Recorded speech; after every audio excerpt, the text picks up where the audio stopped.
Joining me now, the executive vice president of the Trump Organization and the son of the 45th and perhaps 47th president of the United States, Eric Trump, is here. Eric, great to have you with us, sir. It's great to be back on, Vince. How are you feeling about the election? If you, when you wake up each morning, and what are you checking? What are you looking at to get your assessment of how things are going? Well, the honeymoon period for her is certainly over, and that's faded, and it's faded, I think, pretty quickly. And listen, I feel beyond great. I feel really, really great.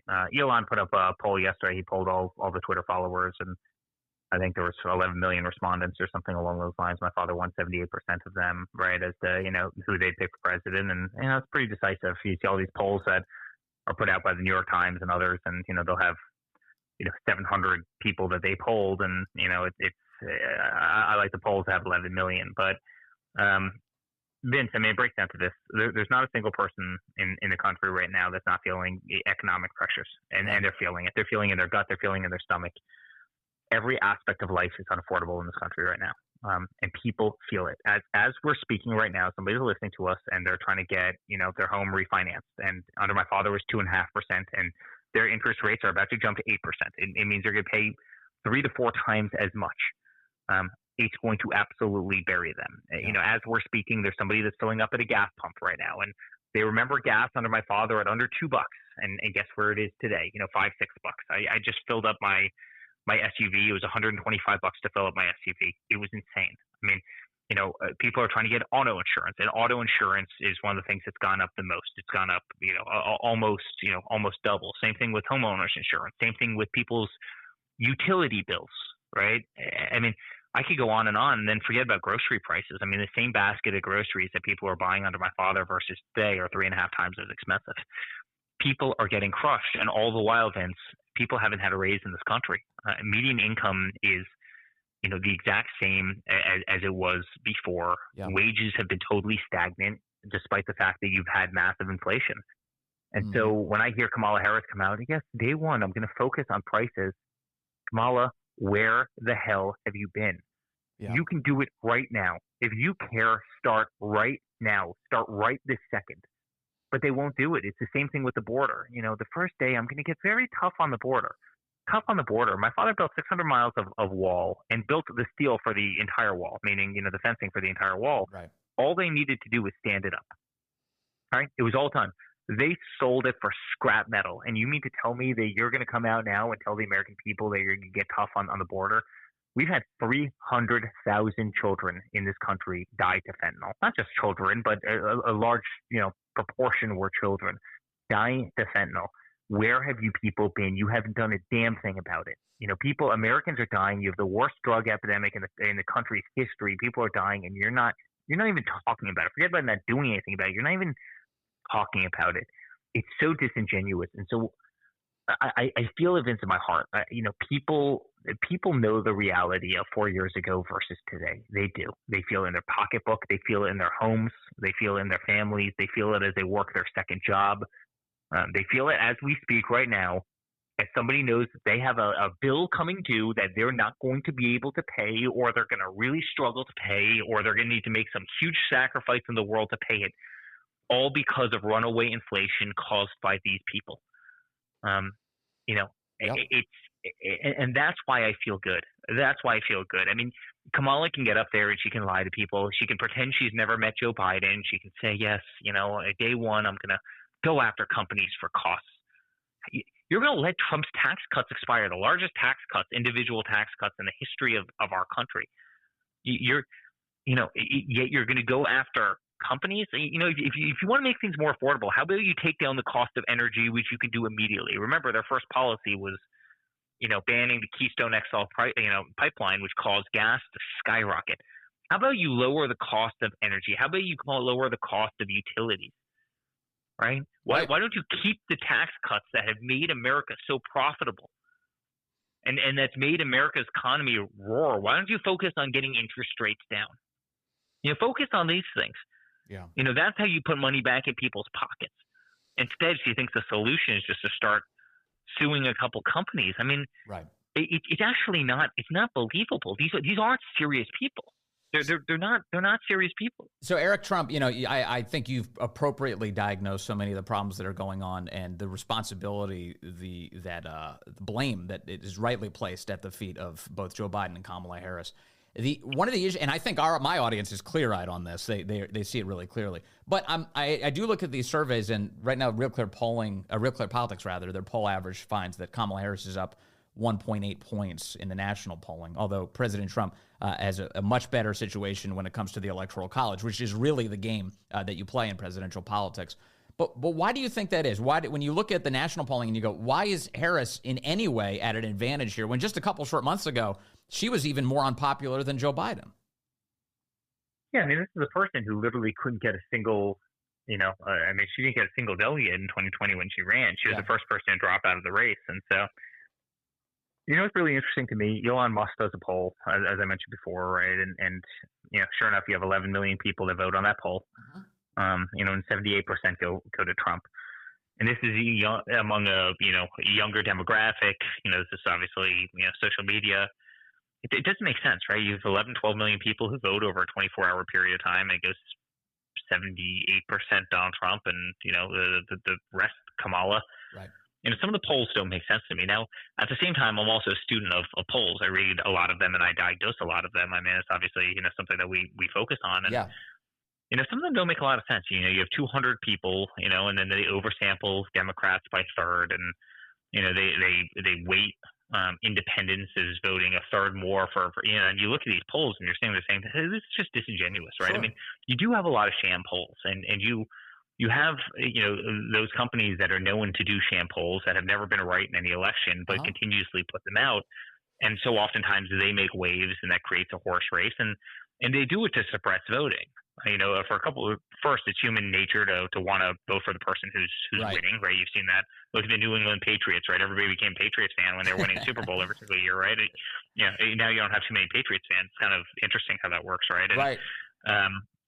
Bandwagon. So they strive for that effect, or they strive to keep people at home. I don't think they're tricking anybody. They did this in 2016, and people understood the game. They did it in 2020. People understand this game very well. I also suspect that part of it is to induce the fundraising. Big donors will open their wallets when they think they have a chance at actually winning.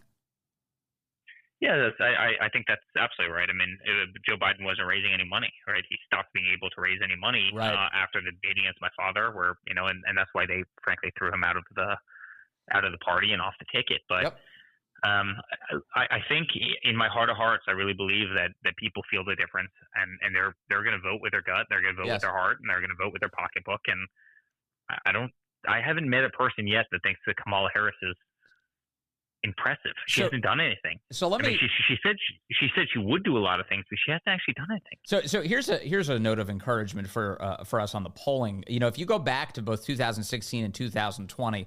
Donald Trump is in a much better position than the polling picture in those elections. Back in 2016, Hillary Clinton was given a 3.9 percentage point advantage at this very time in the race. Joe Biden, 2020, a 7.2% advantage. Kamala Harris, as of this moment, just 1.8% in that national Real Clear Politics average. In other words, in the world where President Trump beat Hillary Clinton back in 2016 with a much bigger advantage given to Hillary, here Kamala Harris looks very weak according to these surveys. Yeah, and by the way, Trump is a person who's always overexceeded poll numbers, right? I mean, so many people, they call up Trump supporters, and they just didn't care to speak to them, or they would just say, hey, I'm voting for Kamala, I'm voting for Hillary, I'm voting for whoever it was at the time, right? Right. And so he's always vastly outperformed his poll numbers. I mean, historically, you can go back and look by a wide margin. But I can't tell you, Vince. I mean, let's just use the anecdotal. I mean, I'll hop on a plane, and I'm hopping on one, in a couple of minutes. But I'll hop on a plane, and literally everybody on the plane will come up to me and, hey, we love your father. Thank you. Thank you. Thank you for what he's done for my kids. Thank you for what he's done for the country. Thank you for you guys fighting as hard as you have, despite the relentless attacks. Our church group's praying for him. Our family, our whole block is praying for him. I hear that every single day. I mean, the amount of love out there is unbelievable. I mean, I saw love in 2016 like you couldn't believe. I saw love in 2020. I've never seen so much love as what we're seeing right now. So the Eric Trump, remarkable. The appreciation for your father also extends to the Gold Star families. I want to ask you about this story because last week, Monday, your dad goes to Arlington and spends some important time with the Gold Star families who lost their children in Afghanistan. And since that event, which again was really touching to see, the left has been undertaking an all-out attack on the event itself and accusing your dad of politicizing the deaths of these kids. And in fact, over the weekend, Kamala Harris decided to attack the Gold Star family event herself and posted to her social media account an attack. Just what do you make of this decision to attack that important event and the fact that, like, you know, I think this is campaign suicide for Kamala Harris to launch an attack on the Gold Star families. Well, it is, and she also picked a running mate, and Tim Walz, who said he was in Afghanistan when he never went to Afghanistan. I mean, this is a guy who lied about stolen valor. I mean, literally, the guy said in a speech that when I was over in Afghanistan, the guy never deployed. He never deployed. He quit the military weeks before, and all of his, all of the rest of the people in his company and his battalion came out, and they were, just lambasting him. We couldn't believe it. We couldn't believe when he pulled out. We got orders to go overseas, and he literally dropped out of the military. But I think it's beyond disgusting. I think it's horrible. You have the image of Joe Biden. I mean, she's at home doing absolutely nothing, doing nothing that day, avoiding the press, as she always does. And my father goes and lays a wreath on the tomb of the unknown soldier in honor of, obviously, Abbeygate, where you have those 13 incredible people who are lost based on the most incompetent withdrawal out of a war zone in history. I mean, the most embarrassing moment in the history of our nation. Joe Biden is sleeping on a beach, and my father is in a suit and tie, laying the wreath at Arlington. It tells you everything you need to know between the difference of this administration, the one in power right now, and the past administration. And it looks so weak for the United States of America that we don't have the commander-in-chief out there. We didn't have the vice president out there. They're nowhere to be found. Yeah. They're hiding. They don't want to do any interviews. They don't want to be seen.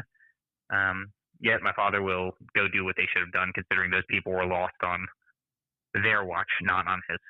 Yeah, and then, of course, they decided to spin out of this. They attacked the event, which is awful, considering the Gold Star family has extended an invitation to your dad, and we're grateful that he was there. Of course, they're the ones who are speaking up now about all of this. They've released a series of videos this weekend really tearing into Kamala Harris for not being there for them and for attacking the event that they wanted. They lost their kids based on pure incompetence. I couldn't even imagine the feeling. I've got two kids. I couldn't even imagine the feeling that our government left people to die the way that these guys were left. Withdrew from Afghanistan as you had people falling off of, the wheel wells of planes at 10,000 feet.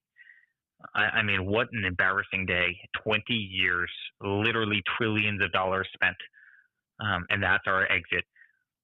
The whole world was laughing at us. It made our country look so weak. And it's truly horrible. That would have never happened under my father. Yeah. And Bagram Air Force Base, you know who has it now? You know who controls it now? The Chinese control it. The Chinese control one of the largest military installations anywhere on Earth in one of the most important strategic locations, all because of Biden and Harris's incompetence. It's devastating. It's truly devastating for our country on an emotional standpoint, on a strategic standpoint. We're better than this. We're better than this. The United States of America doesn't stand a chance if this is the kind of leadership that we have in place. Focus on yeah, thanks, Vince. Eric Trump, thank you very much. With the Trump Organization, of course, the son of President Donald Trump. Sir, good to talk to you today. Great being on.